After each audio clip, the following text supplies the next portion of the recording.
Good morning. Welcome back. My today's topic is participants of CDM. हमने हमारे last video में ये देखा था कि पार्टिसिपेंट्स में से रिच पीसेंट्स और पुअर पीसेंट ने किस तरीके से सीडीएम में और किस कारण की वजह से सीडीएम के अंदर पार्टिसिपेट किया था, है ना, और उसका परिणाम क्या रहा। आज हम देखने वाले हैं हमारे इस वीडियो में इंडस्ट्रियलिस्ट एंड इंडस्ट्रियल वर्कर्स के बारे में। ठीक है, चलिए। Industrialist. During the First World War, Indian merchants had made huge profits and became powerful. आपको अगर याद हो तो हमने एक वीडियो पहले देख रखा है जिसमें मैंने बताया था कि किस तरीके से फर्स्ट वर्ल्ड वॉर में पार्टिसिपेट करने की वजह से ब्रिटेन, इंग्लैंड जो है वो पूरी तरीके से लग गया था। और इस दौरान जो इंडिया के मर्चेंट्स थे, बिजनेसमैन थे, इनको मौका मिल गया कि वो अपनी इंडस्ट्रीज को, अपने बिजनेस को ग्रो कर सके।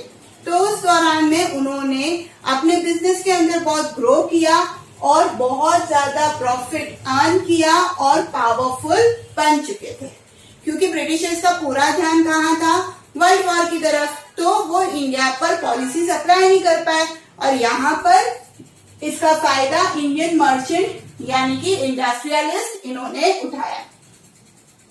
They were against colonial policies that restricted business activities.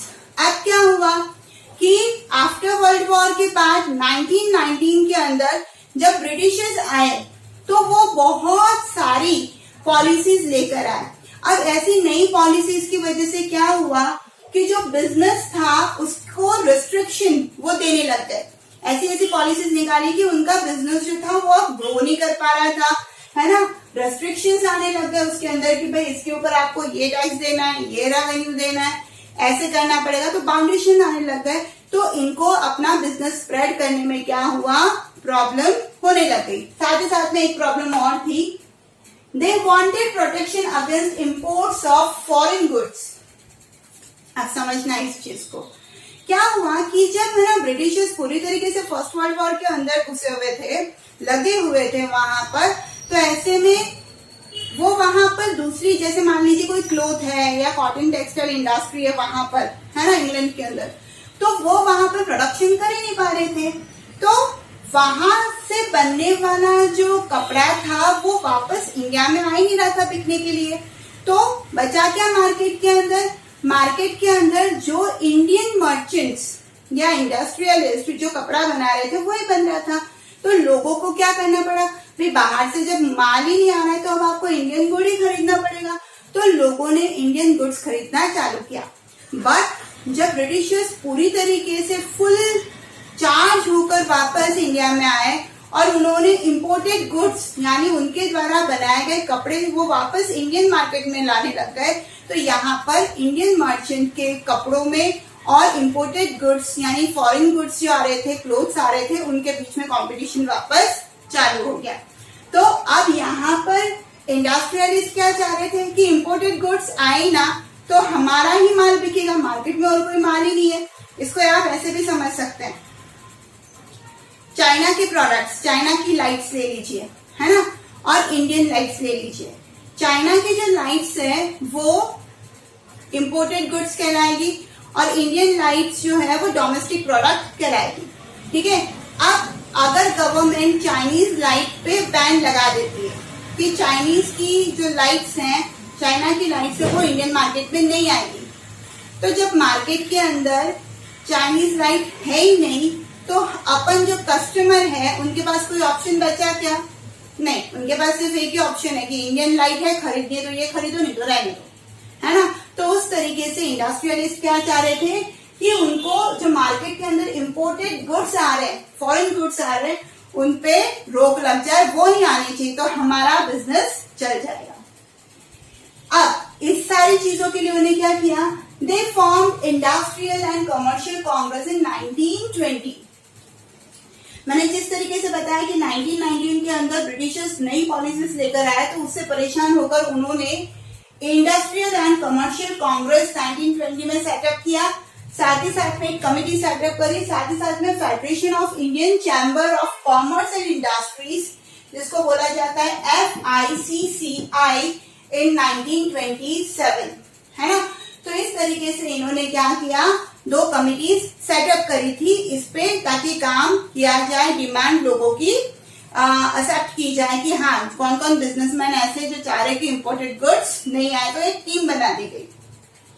Led by prominent industrialists like Purushottam Das, Thakur Das and G.D. Birla, industrialists supported CDM when it was first launched. अब कुछ prominent industrialist जिनके नाम यहाँ पर दे रखे हैं, पुरुषोत्तम दास, Thakur Das and GD Birla.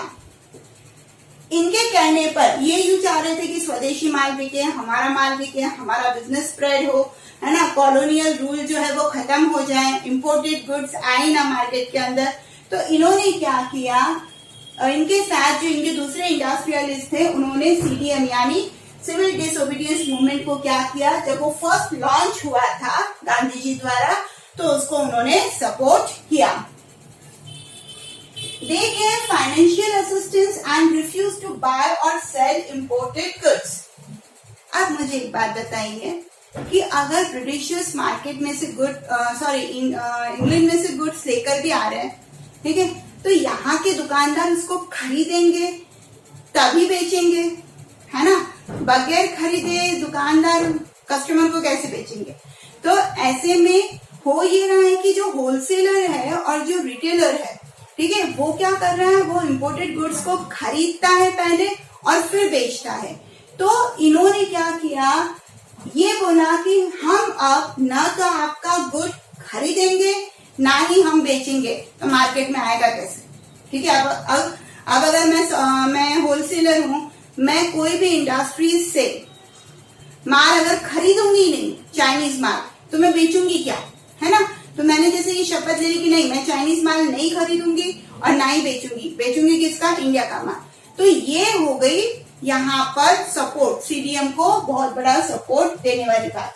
और दूसरा फाइनेंशियल असिस्टेंस, मतलब हम आपकी इंडस्ट्रीज में अब पैसा नहीं लगाएंगे, जो शेयर्स होते हैं ना वो हम अब नहीं लगाएंगे। फिर most businessmen came to see Swaraj thinking of trade and industry would flourish without constraints, ठीक है। अब क्या हुआ, बहुत सारे बिजनेसमैन ने क्या किया था, सीडीएम के अंदर पार्टिसिपेशन कर लिया था। तो उनके लिए स्वराज क्या था कि हमें इंपोर्टेड गुड्स से क्या मिल जाए, छुट्टी मिल जाए, और साथ ही साथ में जो रेस्ट्रिक्शन हमारे बिजनेस पे कॉलोनियल गवर्नमेंट ने लगा रखा है वो खत्म हो जाए, और हम बगैर दबाव के हमारे व्यापार को, हमारे इंडस्ट्री को फ्लोरिश कर सके, है ना। ये सोचकर बहुत सारे बिजनेसमैन ने क्या किया था, सिविल डिसोबीडियंस मूवमेंट में पार्टिसिपेट किया था। But after the failure of second round table conference, business groups were no longer uniformly enthusiastic. अब क्या हुआ कि बट हुआ ये, बहुत एक्टिवली पार्टिसिपेट भी हो गया। फिर गांधी जी ने क्या किया, मूवमेंट को कॉल ऑफ कर दिया, गांधी इरविन पैक्ट में चले गए।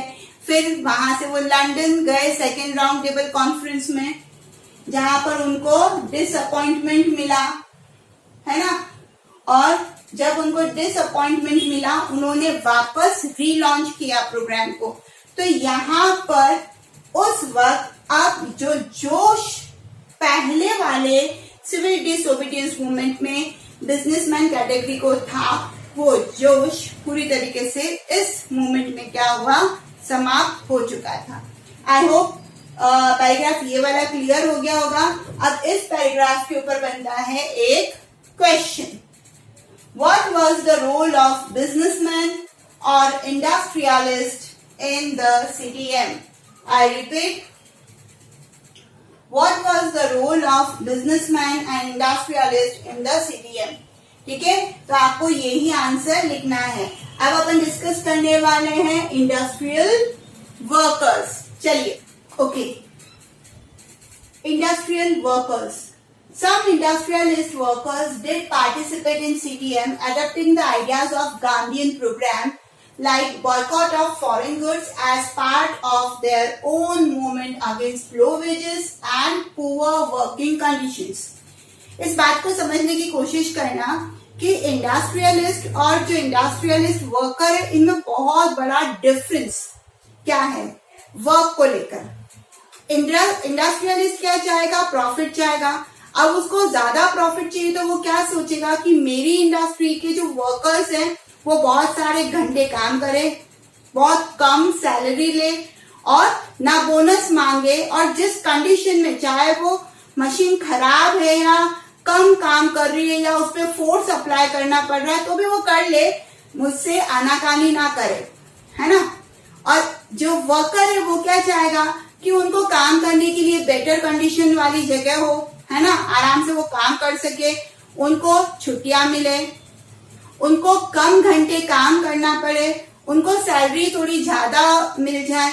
तो दोनों ही क्या है, अपोजिट पोल है। अब यहाँ पर जिस तरीके से इंडस्ट्रियलिस्ट ने सीडीएम के अंदर पार्टिसिपेट किया था, उनका मोटो अलग था, इंपोर्टेड गुड्स नहीं चाहिए थे उनको, है ना, रेस्ट्रिक्शन नहीं चाहिए था। उसी तरीके से जो इंडस्ट्रियल वर्कर्स थे उनकी भी कुछ डिमांड्स थी। चलिए देखते हैं। इसमें इन्होंने ये बोला कि बहुत सारे इंडस्ट्रियलिस्ट वर्कर्स ने क्या किया, सीडीएम के अंदर पार्टिसिपेट किया, बट उन्होंने गांधीयन प्रोग्राम को भी क्या किया, अडॉप्ट किया। लाइक उन्होंने सिर्फ अपना फायदा नहीं सोचा, उन्होंने फॉरेन गुड को भी बॉयकॉट किया, साथ ही साथ में उन्होंने लो वेजेस, जो उनका खुद का मूवमेंट था कि हमें सैलरी कम मिलती है, हम जिस कंडीशन में काम करते हैं, हमारा वर्किंग कंडीशन बहुत खराब है, पुअर हो गया है ना, तो हमें अच्छा माहौल दीजिए, अच्छी फैसिलिटीज दीजिए काम करने के लिए, तो हम और अच्छा कर पाएंगे। तो इस मूवमेंट के साथ उन्होंने गांधीयन मूवमेंट को भी क्या किया, जोड़ दिया। There were strikes by railway workers in 1930 and dock workers in 1932. साथ ही साथ में जब है ना बहुत ज्यादा एक्सप्लॉइटेशन होने लग गया तो रेलवेज के जो वर्कर्स थे 1930 में उन्होंने भी क्या किया, स्ट्राइक किया। और डॉक वर्कर्स, डॉक मतलब एक्चुअली बंदरगाह जो होता है ना, उसके लिए उन्होंने भी 1932 में क्या किया, स्ट्राइक किया। मतलब जब जब देखा जाए तो स्ट्राइक तो होती चली आई है, बट इम्पैक्ट कितना आता है वो अलग बात है। In 1930, thousands of workers in Chota Nagpur tin mines wore Gandhi caps and participated in protest rallies. अब क्या हुआ, यूं देखा जाए ना तो पूरे देश भर में से कुछ ही जगहों पे इंडस्ट्रियल वर्कर्स ने क्या किया, सीडीएम में पार्टिसिपेट किया। उसके पीछे का कारण जस्ट अपन इसके बाद देखने वाले, है ना। बट जिन्होंने पार्टिसिपेट किया उन्होंने क्या क्या किया है वो हम देख रहे हैं। जैसे छोटा नागपुर के अंदर जब वर्कर्स ने स्ट्राइक किया, कहा, कौन से वर्कर्स ने, टीन माइंस वाले, है ना, तो उन्होंने गांधी कैप, जो गांधी जी कैप वियर करते हैं, वो कैप वियर करी उन्होंने, और उन्होंने प्रोटेस्ट रैलीज के अंदर पार्टिसिपेट भी किया। अब सिर्फ कुछ ही जगहों पे ही ये वर्कर्स के द्वारा पार्टिसिपेशन दिखाई दिया। अब ऐसा क्यों? But the Congress was reluctant to include workers' demand. It felt that it could alienate industrialists. अब है ना सेम चीज हो गई कि अगर हम पुअर पीजेंट की डिमांड को मानते हैं तो हमारे रिच पीजेंट्स जो हैं वो नाराज हो जाएंगे, क्योंकि पुअर पीजेंट की डिमांड है नो रेंट टू लैंडलॉर्ड, कि हम रेंट नहीं देंगे लैंडलॉर्ड को। तो ऐसे में रिच पीजेंट नाराज हो जाएंगे, और अगर वो नाराज हो गए तो पार्टी को, कांग्रेस पार्टी को फंड कौन देगा। तो यही सोच के साथ उनको ये लगा कि अगर हम इंडस्ट्रियल वर्कर्स की डिमांड को ऊपर रखते हैं तो इंडस्ट्रियलिस्ट जो हैं बड़े बड़े वो हमसे नाराज हो जाएंगे, और अगर वो हमसे नाराज हो गए तो हमको फंड कौन देगा, फाइनेंस कौन करेगा, और विदाउट फाइनेंस पार्टी नहीं चलेगी। इस वजह से कांग्रेस ने क्या किया, अनसर्टेनिटी शो करी इस वर्कर्स की डिमांड पे कि कहीं बड़े बड़े इंडस्ट्रियलिस्ट नाराज न हो जाए। आई होप ये चीज क्लियर हो गई होगी। अब इसके ऊपर बनता है एक क्वेश्चन, क्या है, write the role of industrial workers in CDM. तो आपको ये वाला ही लिखना है कि हाँ लोगों ने बॉयकॉट किया, उनके खुद के मूवमेंट्स थे लो वेजेस को लेकर, पुअर कंडीशन को लेकर, है ना। उन्होंने गांधीयन प्रोग्राम एक्सेप्ट किया, उन्होंने स्पेशली गांधी कैप वियर किया, उन्होंने प्रोटेस्ट रैलीज में पार्टिसिपेट किया, है ना। तो ये सारी चीजें आपको लिखनी है। फिर इसको और घुमा के भी पूछा जा सकता है, why was the Congress reluctant to include industrial workers' demand in the CDM? तो ये दो क्वेश्चन घुमाकर भी पूछे जाए तो आपको इंडस्ट्रियल वर्कर का ये आंसर लिखना है। आई होप वीडियो क्लियर हो गया होगा। मेरी नेक्स्ट वीडियो के अंदर अपन डिस्कस करेंगे पार्टिसिपेशन ऑफ वुमेन, जो कि इस पार्ट का आखिरी वीडियो है, इस वाले पार्ट का। ठीक है, आई होप वीडियो क्लियर हो गया होगा। तो पढ़ते रहिए social studies with Sangeeta. Thank you so much.